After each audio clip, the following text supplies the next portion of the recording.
Hey, what's going on, everybody? It's Coach Matt, EliteThrowsCoaching.com, and in today's video, this is actually the last video of our No Coach, No Problem video series, and it's perfect timing because we are right at the very end of the season, and this is championship time of year. This is where you're going to have all of your big state qualifiers. This is where you're going to have all of your big invites, and this is where you're going to have your big championship meets. So in today's video, I wanted to talk to you a little bit about what to do the day of a track meet, what to do when you step off that bus or you get out of your car or out of mom and dad's car and you go and you actually take part in the track meet. What should you be doing? What's the best strategy to take when you get to the meet? Now, there is some weird glare from the overhead lights here at the gym, so I'm going to just read these off to you as we go along in case for some reason the camera does not get rid of that glare.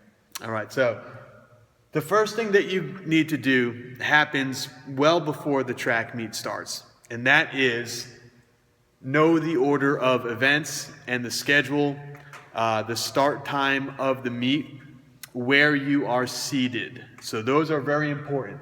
Order of events, the schedule, and where you are seated. So this is going to tell you, you know that if you are seated in the last flight, so say shot put starts at 10 a.m., and you know that you are in the last flight of shot put. You know you don't have to start warming up at 10 a.m., obviously. You know that you've got a little bit of time before you actually compete in that event. Or if the meet starts at 10 a.m. and it's just running events, and then the field events start at noon. Well, if your entire team gets there at 10 a.m., you know, don't start warming up yet. Don't start visualizing. There's a bug flying around me. Don't start going crazy, getting your adrenaline going, because you've got another couple hours at least before you get going. So you need to know these things. If you don't know them, go to your head coach. You can probably go online. A lot of times now they have the seating, a few days ahead of time, and you can find that on your local track and field websites. I kind of put like a number 1A because sometimes it does happen, sometimes it does not, is that you should know when and where they are weighing in your throwing implements. So if you are throwing shot, discus, hammer, javelin, weight, whatever it is, they may be weighing in your implement. So if you bring your own shot put to the meet, or if you bring your own discus to the meet, or the implements from your school that you use at practice every day, if you bring those to the meet, there should be an official, and usually at the bigger meets there is an official who is weighing in the implements and letting you know if they are legal to use at that meet. So a lot of times that will happen first thing in the morning. So if you're only throwing discus that day, and you don't throw discus until 4 o'clock in the afternoon, according to the schedule, they may only be having weigh-ins between 11 o'clock and noon. So you may have to get there early, or you may just have to keep your eyes and ears open for when they are weighing in. Sometimes, like at our state championship track meet here in Rhode Island, they weigh in the implements before the event starts. So if the discus starts at 4 o'clock, they'll weigh in the implements at like 3:30. All right, so just kind of keep an eye out for that. If you do have your own implement, make sure the worst thing you could do is show up, want to throw your discus, and the official takes a look and says, hey, you didn't weigh this in, you can't use it. Then you'll say, well, I didn't know that there were weigh-ins. Well, you should have known. You should have known that there were weigh-ins. All right, some more kind of housekeeping stuff that a coach would do, but you don't have one. Understand the speed of the flights. So this is very important because different track meets, depending on the officials, are going to move at different speeds. So if you are, for example, the third flight of shot put, and shot put is your first event, take a look and see how long that first flight takes. If the first flight takes 20 minutes, then you know it's going to be a pretty quick day. And you know that the second flight is probably going to take 20 minutes, and the third flight, the flight that you're in, is probably going to take 30 minutes. So when you get there, you understand that you don't have 40-minute flights or 45-minute flights. You know that these things are moving quickly, they're measuring and marking quickly, and you don't have as much time as you think before you would actually throw. And hopefully this is something that will continue on throughout the day. Now things may slow down. If you go to discus, discus usually takes a little bit longer, because it takes longer for the athletes to walk in the cage. The implements are getting thrown out there farther. They have to be returned. and that usually takes a longer period of time. So if your flights in shot are taking 20, 25 minutes, you can guarantee it's not going to be that quick in discus. It might take 40 minutes per flight, 45 minutes per flight.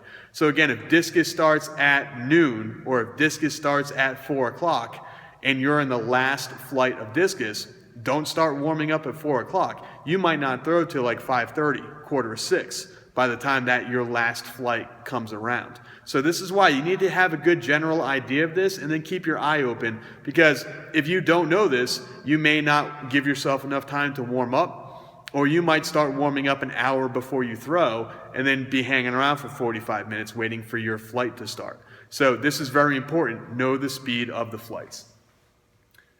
Keep your eyes open. This is probably the biggest thing that you need to do at a track meet when you don't have a coach, is keep your eyes and your ears open. So a lot of times at these bigger invites, what will happen is that if you have, say, 4 flights or even 5 flights of an event, so say you have 5 flights of javelin, a lot of times what will happen is that if they seed it, the beginner throwers, the throwers who maybe don't care that much about track and field, maybe it's like the freshmen on the team or whatever else, maybe they didn't show up to the meet, or they're hurt or they're sick or whatever it might be, then all of a sudden a lot of the people from the first flight or 2 are dropping out.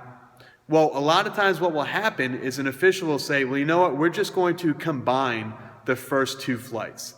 So now instead of having, say, 5 flights of javelin, now you've only got 4. So if you were in the 5th flight or in the 4th flight, now you're not anymore. Now you are in the 3rd or the 4th flight.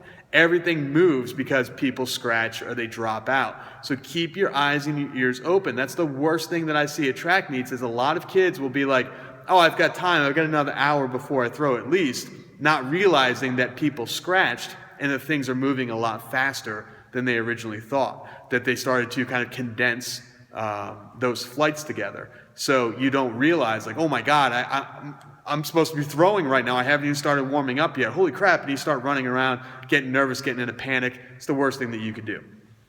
Okay, once that's done, so once you know what time you're going off, once you're checked in, once you've weighed in your implements, you know, once you get a lay of the land and you start to realize that stuff, you know what? I don't think we talked about that. I think we may have skipped that. So get the lay of the land. Did we? I don't think we talked about that. So understand, know where the throwing circles are. That's all that means.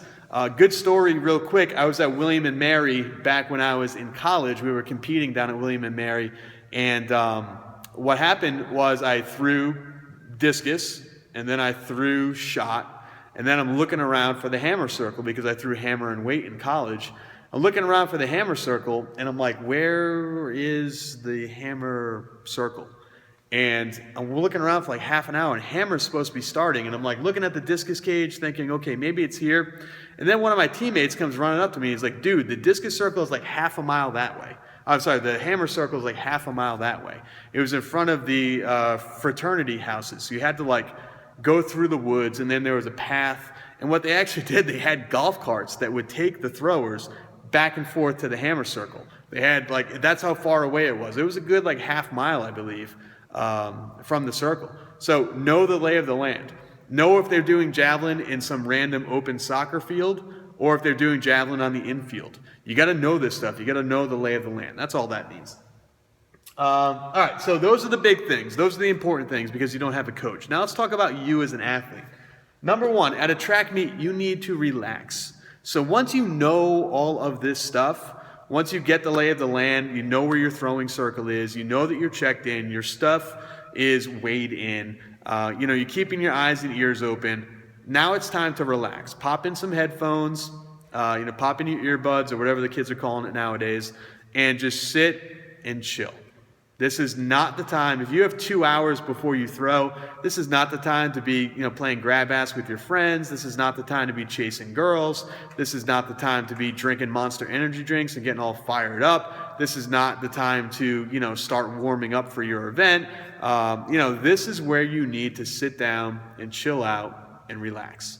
So find a nice shady spot. Sit down, maybe you brought like a folding chair with you or whatever it is, one of those camp chairs. Sit down, chill out, relax, because you got some time. Okay. Now, as your event starts to get close, you need to close your eyes and you need to visualize the perfect throw. Visualize what it's going to look like when you're going through that circle. Visualize what it's going to feel like when you go through that circle. Visualize what it's going to feel like when the shot or the discus or the javelin comes off your fingertips properly. I want you guys to be able to visualize that. Maybe it's a throw that you did earlier that week in practice. Maybe it's the PR that you did earlier in the season. Visualize. Try to recreate that throw in your head over and over and over and over again. Mentally get yourself prepared and visualize you doing that perfect throw. Okay, that's going to help you out more than you can imagine. Finally, you need to warm up. So you should know how long it takes you to warm up.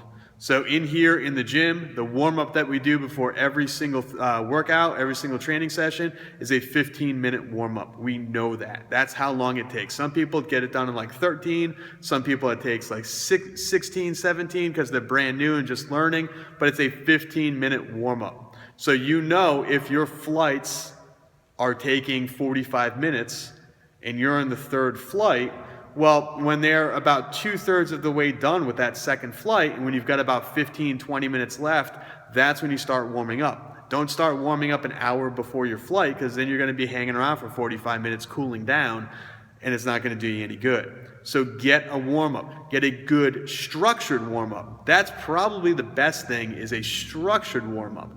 Now, what I mean by that is don't just haphazardly start stretching and doing random stuff. Have a warm-up written out. The warm-up should include specific things for your throwing event. So the warm-up should include like release drills, pushing the shot back and forth to your partner, bowling the discus on the ground.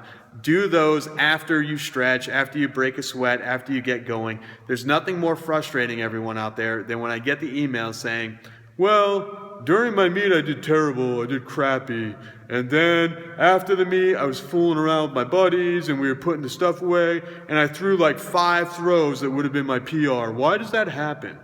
Well, because your competition was actually your warm-up. You didn't warm up. You just got in the circle, took a couple standing throws and said, all right, I'm ready to go, let's go. You need to get your body so that it's prepared and ready. You need to kind of warm up and prime that nervous system so that your body knows, hey, we're gonna get in there, we're gonna do something active, we're gonna do something explosive. Don't just like eat a sandwich, get in the circle and throw. That's not gonna do you any good. So these are 7 things that you need to do. If you do not have a coach, this is what you need to do. When you get to a track meet, when you get ready to throw, when you get prepared to throw, this is what you need to do. If you do all of these things, you should not be nervous at all about your meet. You should not be, worried or anxious. You should be able just to chill out, know the lay of the land, know the schedule, know how fast the meet is going, and then you can relax, start to visualize that perfect throw, get warmed up, and get in the circle and crush it. Hope this helps. Guys, thank you so much. Make sure, like you saw before the video, we are doing our overnight camp this year in New Jersey. The link is right down below. It's going to be a phenomenal camp. It's at Georgian Court University. We have some of the top coaches and the top talent in the country that are going to be helping you throw and get better at your events. Get signed up. It's the cheapest camp in New Jersey this summer, and it's 4 days overnight in the dorm. Includes the food, includes the t-shirt, includes the coaching. All of it is paid for. You guys are living on campus, and it's going to be awesome. And the rooms are air conditioned. Hope to see you guys there. Thanks for checking out this video. Any questions, let me know in the comment section down below. Talk to you soon.